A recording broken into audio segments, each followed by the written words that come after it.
Just gonna kind of give you guys a heads up. This will be a good one, guys, to share out to salon owners, barbershop owners, nail salon owners, brow bar owners. If you're an owner, I'm not saying you can't get anything out of this video if you're just a stylist or on part of the staff. But this video, I think, will be very beneficial to owners. In the same token, it may be interesting to stylists to hear. Hopefully I don't lose anybody with this one, but if I do, then that's cool too. You know, it's Periscope. So, but this is something that's been thrown around amongst. I've been talking to owners lately, not stylists necessarily, and I feel that I can speak about this. Hello there, because I was a stylist for. Well, I still am a hairstylist, but I wasn't an owner until 9 years ago. So I've been an owner for the past 9 years, and now I operate in a different setting, more of a private setting. I don't have the staff that I had before, but I had staff for 9 years. So I ran a salon, a full-on salon. And I was a stylist for about 7 years before that, and I was a barber 4 years before that. So I can talk about this topic. And a couple people have kind of pressed upon me to say, you should speak about this. And I'm not going to necessarily give my personal opinion on booth rent, commission, percentage, or hourly, because I've spoken about that. I have a video from 4 years ago where I gave my opinion. Hi, Russia. About that topic, but it's a hot button topic right now, and it's at the peak of a lot of failed situations out there too, because we don't understand it. We don't want to talk about it. It's so taboo. Well, I don't have a dog in the fight really right now. My business is more about education. I don't have a staff that operates from either one of those type situations right now. Quite frankly, and even the very last situation that I had, it wasn't rental. So you can almost see that in my personal opinion, I definitely prefer and acknowledge and admonish more of the team environment. But booth rental is still, especially in the ethnic salon market, it is the most popular business model. Are you a hairdresser? Yes, that is out there. But this video, and I'm gonna try to keep it short and I'm gonna try to keep calm because it's a hot topic, but I'm gonna talk about it. Hello there, James Andrea. How do you calculate booth rent if you're an owner? Now we know as a stylist, hey St. Louis, hi. As a stylist, we hold on guys 1 second. Hold on.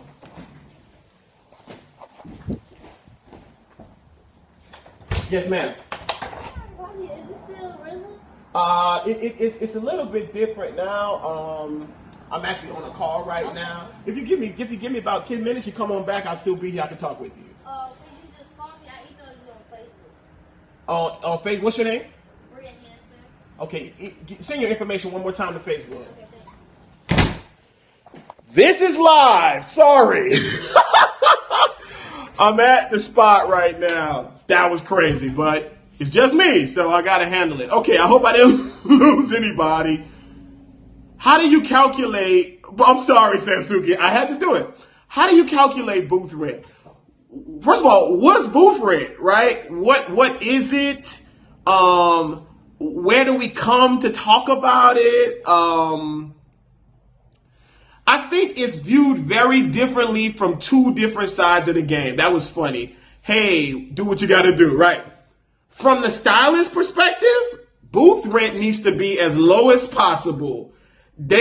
Stylists would love for booth rent to be $20, you know? And as a person that runs a business, I'm not upset as stylists wanting it to be as low as the floor, but I think there's some problems with that thinking. I'm not mad, but there's some problems with that thinking. For an owner, booth rent, I don't know what we're thinking a lot of times for booth rent. I know the major problem is most owners determine booth rent by what they paid when they were a stylist. They determine booth rent by what the city is paying in the city. What's average? That's what they'll do. Well, what's the average? And I'll either go at the average, below the average, or above the average, right?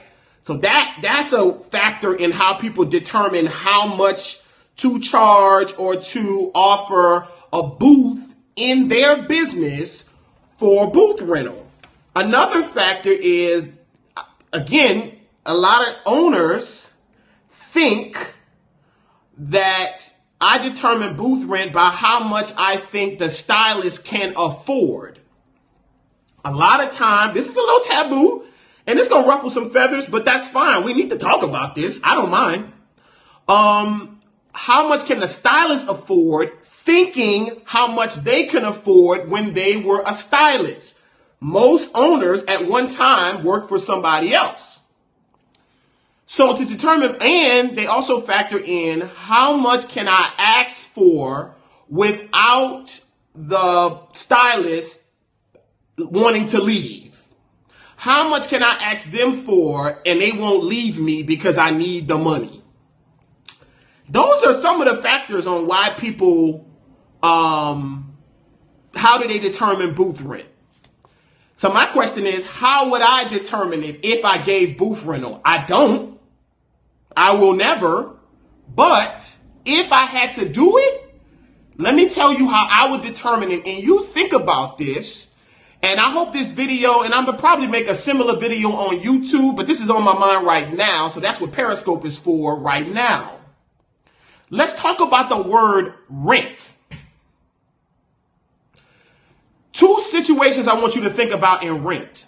Think about if you own your home, congratulations, or if you're buying your home. But think about if you rented an apartment or rented a home. Think about if you are renting your salon business if you're the owner. Now, if you're a stylist, some of this I'm talking about is not going to even make sense to you. You don't want to think about this. You don't care about thinking about this. All I want to know is where's my chair? Where's the keys? Let me do my thing. I got you. I ain't mad. But if you were renting an apartment, do you know how they determine what the rent is? Square footage. That's how they determine how much they're going to charge you in rent. There's some other factors, location, how the neighborhood is, but the big factor is square footage. Location too, I got that, but a lot of times it's how much space you're buying. Parking, I'm talking about somebody who's rented multiple different places. No friends that are in the real estate business. They determine a lot of times by square footage. Meaning, if you got an attic and you got a basement, but you're not using them, you still got to pay for that square footage. If you're only using one bedroom, one's an office and one's for storage and you don't really use it, you're still paying for a 3-bedroom apartment. That's fine. I'm not even talking about either or. I'm just saying if you want thank you for that. But if you want the booth rent model, think differently on how much booth rent, what is the factor? If you are renting, I'm not even going to deal with the car. Just deal with if you were renting a salon. They're looking at a building, any building, barbershop, salon, nail, square footage, location, parking, but how much area do you have in there to work to do whatever you want to do? That's rent. So if you are going to do as an owner, or if you're a stylist, really, and I know, should it be what you offer? Yes, it should be the fact, and I'm going to talk about that. Square footage is key. So now, how does that translate to a salon and stylist? Does stylist have to pay for square footage in the building? No, because they're not paying rent for the building. What are they paying rent on? Somebody throw it across the stage. What are they paying rent on if you're a stylist? What's the word in front of rent? I'm going to wait.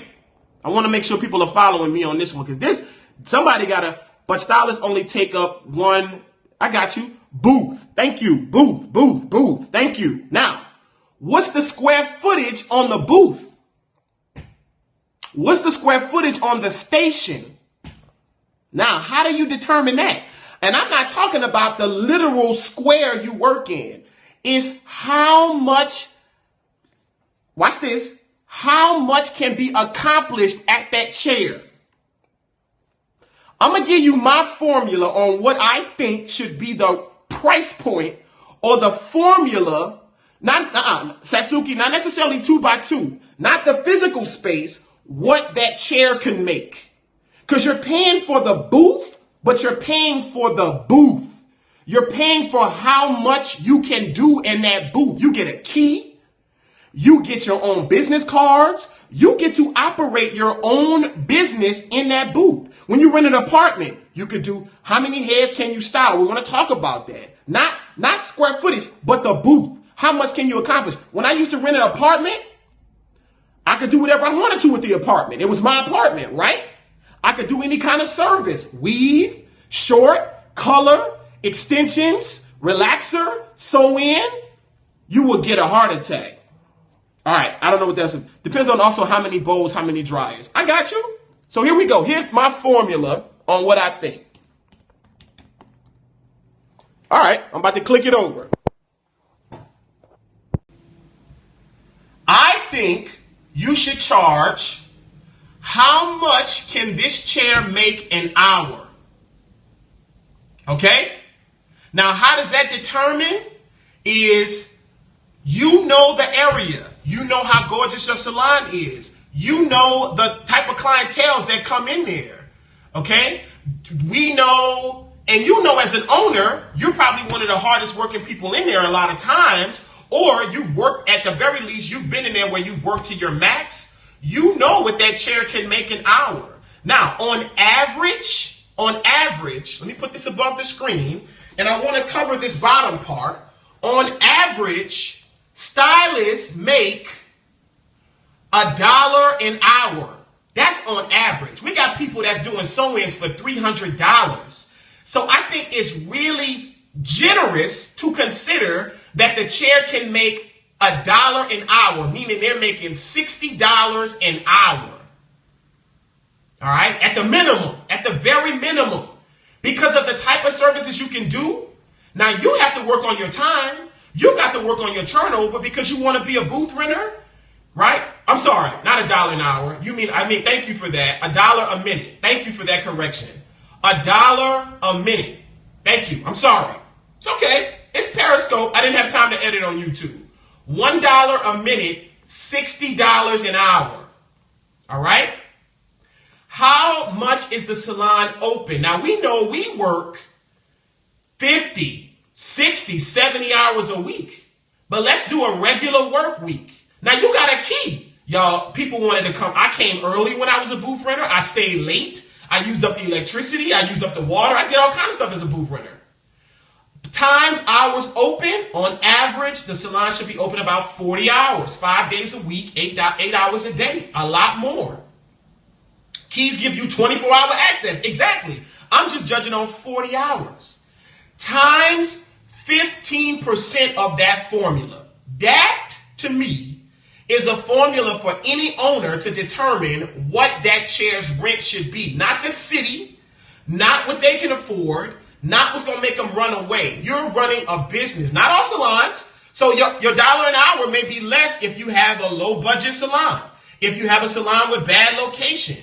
But I'm talking about on average, we're making about 60 hours. And I don't want us to keep fighting with the salon owners and their decor and how it looks if you're knocking down $300 sew-ins in the trap. If you're in a trap and you're making $300 an hour, then why are you there if it's so bad, right? Per hour times hours open times 15%. If you worked for me and I did booth rent, which I will not, but if I did, that's the formula. Now, I already know people not going to dig that.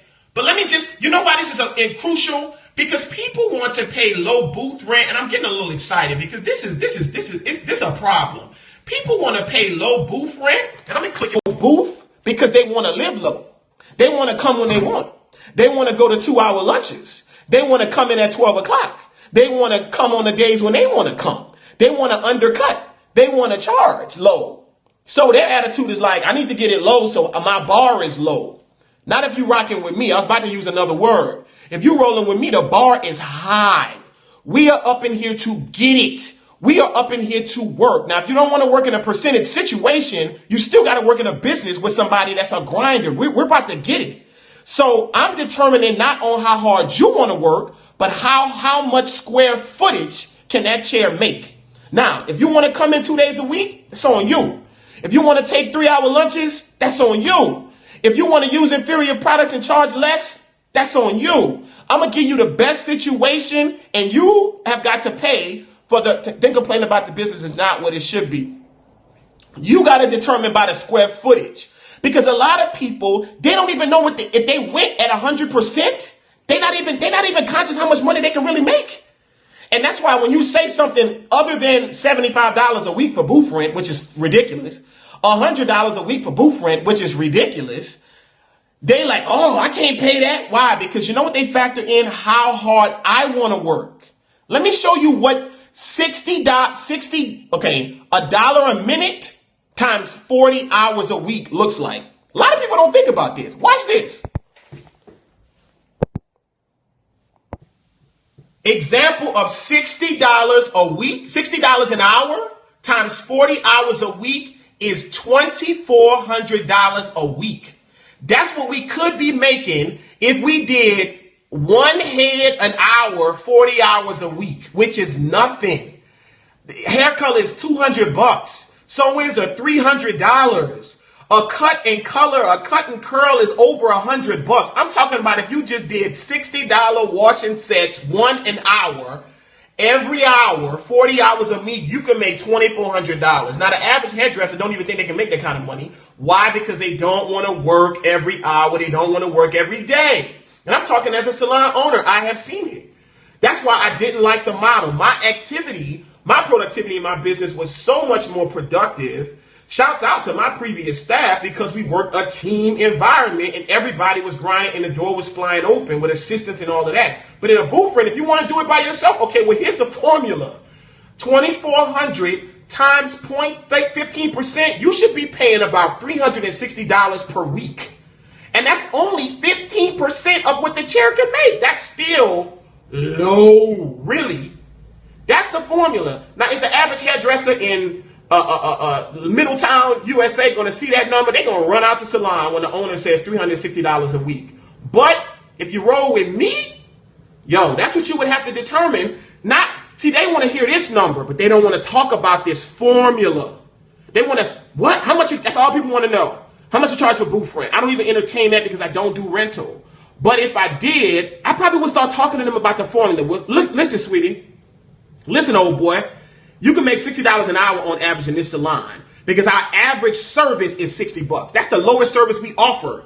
As a matter of fact, I don't even have anything on my price list right now that's $60. I don't have anything I do that's $60, right?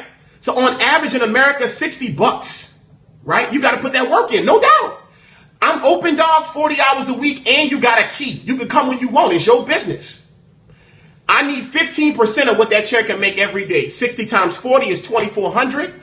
24 times 15%, 360 for booth rent. You know what people start factoring in? Well, man, 360 times 4, that's almost 15. Don't do that. Don't do that. Stylist, if you don't believe in a salon, you're at the wrong salon already. That's what's up.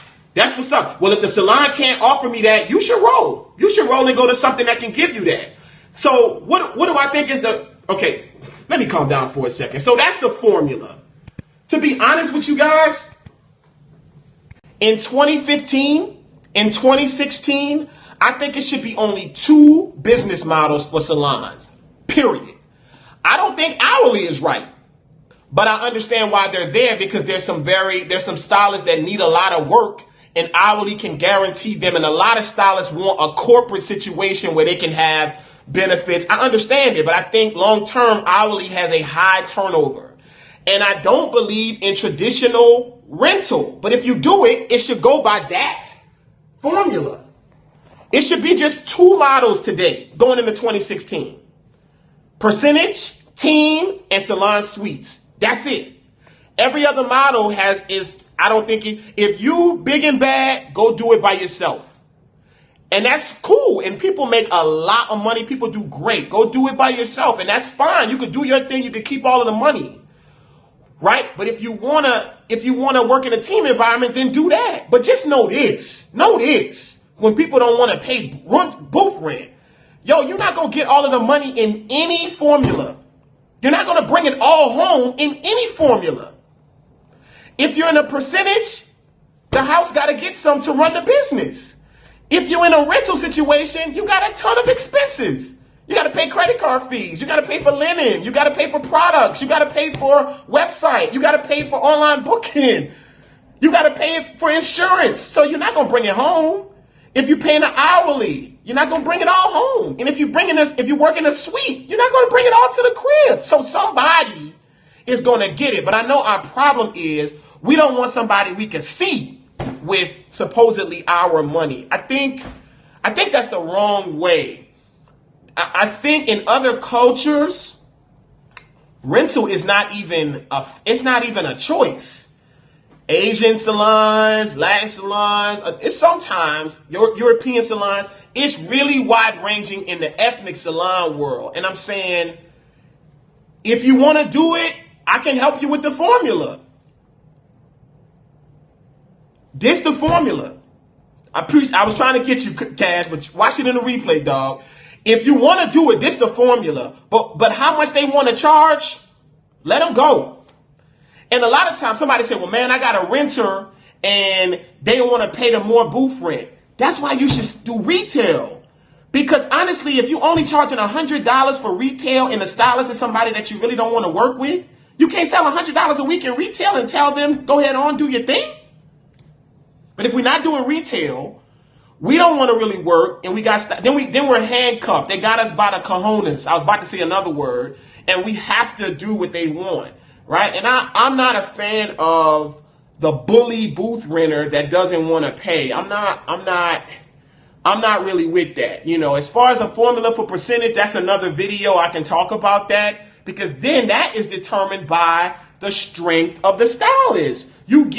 It's determined. A lot of ethnic salons are afraid to do commission. I understand. I got it. Because instantly the stylists think they're going to leave. I got it. I did it that way. Haven't done booth. I did it at the beginning. At the beginning of my business, I did. But then I realized, I can't pay the rent. I can't go on vacation. I can't be off. I can't even be sick. The booth rent model, most of the times, owners can't even be sick because the rental is barely covering the bills. So if they got the flu or they broke an arm or something, they got to come to work all handicapped. That's not no good model. That's not no good model. Neither do I think exaggerated. They even have the nerve to take a picture of the product I recommended. I'm not sure what that's talking about. I don't believe in exaggerated percentage if you don't offer a beautiful situation. But some people don't like commission because of this. This one phrase, this is what I hear. I don't want nobody to have half of my money. Oh, Lord. Oh, Lord. I'm tired of that line. Oh, Lord. I don't want nobody to have half of my money. Satsuki. Oh, Lord. We did it. We're going to do it together. We got a Fortune 500 company in this city, man. Aflac. People don't talk like that. We only talk like that in this profession. My money. Like, what? I didn't help at all? I didn't do anything? I didn't create a beautiful place? I didn't provide clientele? I didn't give an amazing website? What? Online booking? Toilet paper to wipe your ass? I got toilet paper to wipe your ass. I can't get nothing? That's a bad formula, guys. And because of that, we are breaking and dividing and breaking and dividing. We don't have no monster salons, dog. We don't have no everybody. I just think it should be salon suites and commission. But if you're going to do booth rent, here's the formula one more time if you just jumped on the call. How much per hour? On average, stylists make $1 a minute, $60 an hour. How often are you open? On average, salons are open 40 hours times 0.15. Use your calculator on your iPhone or on your Android. Example, $60 an hour times 40 hours, because you determine that, how much you want to do. Now, you can sting me. You can hit me for $5,000. You could also make $240 in a week if you don't want to hustle. $2,400 times 15% should be on average. I mean, this is bare minimum $360 a week. And if you don't want to do that, then go get a salon suite. They're everywhere now. I got it. I understand it. And you can do your own thing. You can do however you want to do it. And I'm happy for all of the people that have found that model. I'm using the model right now as an owner. I chose the model as an owner. All right. So I'm not mad at that. But if you're going to do booth rental, that's the factor. I'm going to try to answer some of the questions. I think as long as the stylist is getting what they need at the salon, they don't mind commission. That's right. You got to have some great owners. Salon suites get lonely. They do. So when you want to work with people, then work in a team environment. Let the owner handle the business. Let him handle the website. Let him handle the marketing. You could be the artist. But that exchange is there's a percentage that's got to go back in the business. And let's be clear. The percentage that you give an owner, he's not putting that in his pocket. She is not putting that in her pocketbook. She got to run the business. She got to buy toilet paper to wipe your ass. She's got to pay. What about new stylists working on commission? That's the only way. If you're coming out of school, don't even look for a rent. Don't even do it. Go find, be happy. Honestly, coming out of school, you should go assist for 2 years and get coffee for 2 years, in my opinion. Need like-minded people. I so want a team. Let them take the stress. Pay the operation. Yeah, let the owners do that. So you could be the artist. But the headache of having all of the money is all of the responsibility. Share the responsibility, share the money. How simple is that? But everybody ain't gonna do that. Not coming out of school, just relocating. Still, I think, listen, percentage, commission, or suite. That's it. That's my suggestion. If you're gonna do booth, you're gonna get factored in on what that salon is. And in my spot, if I had rental in my building because of the name that I have built, it would be a lot more than $360 a week. A lot. A lot. A lot. Because of the business, the brand, what it could do. Louis Vuitton, it's a bar. Not every owner wants the responsibility. Well, that's a problem. Not every owner wants that. So they want to do rental.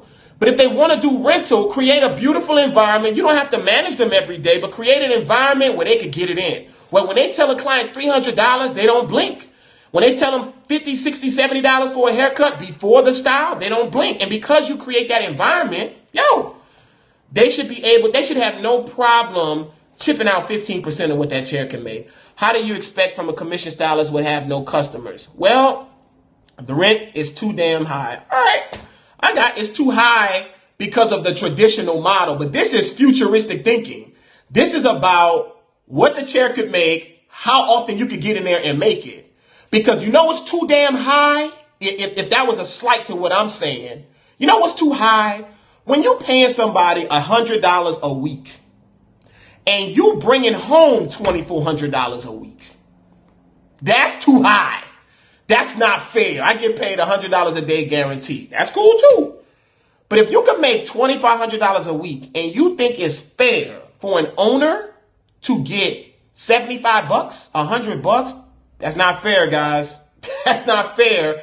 And you and that owner gonna be looking for somewhere to work, dog. Because there's too many options right now. It's too many ways for these girls to get their hair done. We gotta work together, man. We got to work as a team, dog. That's the only way to win. That's the only way, I think, to have the lifestyle. And give respect to owners, man. They working their ass off to provide that place. So I just, if people don't like that formula, I got it. It's very radical. I fully understand it. Everybody's not going to get it. This needs to be taught it does not. It's not taught in school. Business is not taught. Rental is not. You know what they teach you? Get Miss Jones' hair done for $5 and get out to school and we get your $10,000 for school. They're not talking about this. Commission is good, but some owners use it as a cleanup. People abuse it. Owners abuse commission and stylists abuse booth rent. So it's problems all over. I'm a salon owner, but not renting booths just to anybody. I feel you. Rent is 10%. Credit card machine is 3%. Operation expense is 10%. Y'all should screenshot that from Cash Paris. It's some crazy fees. Think about this. I'm going to say this and I'm going to be done. You can make most of your business. There go my credit card machine. Most stylists make their money on the credit card machine. If you make $700 on the machine and I cut you a check because of what was on the machine, do you understand that the owner still has to pay the bank 3%? So I don't get the whole $700, but I got to get the whole $700 to you?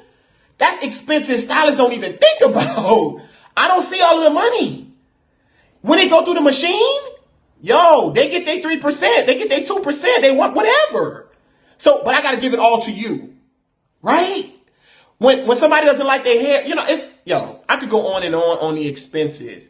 I love being a hairstylist. I love being an owner, guys, but stylists don't understand what owners are going through, and they're hurting and they're struggling because they're afraid to charge what is worth the space, the business, the square footage of the booth. And taxes, come on, man.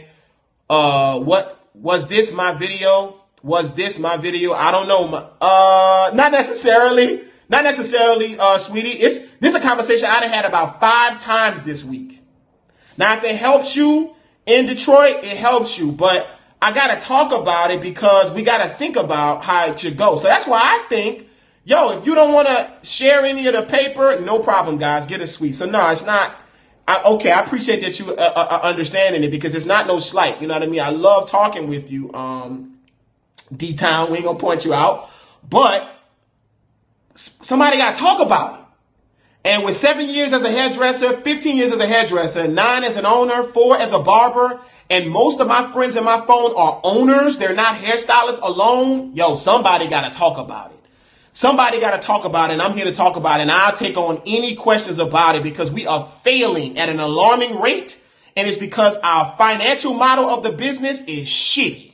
It's shitty, and it's to only benefit greedy stylists or greedy owners. There's got to be a balance.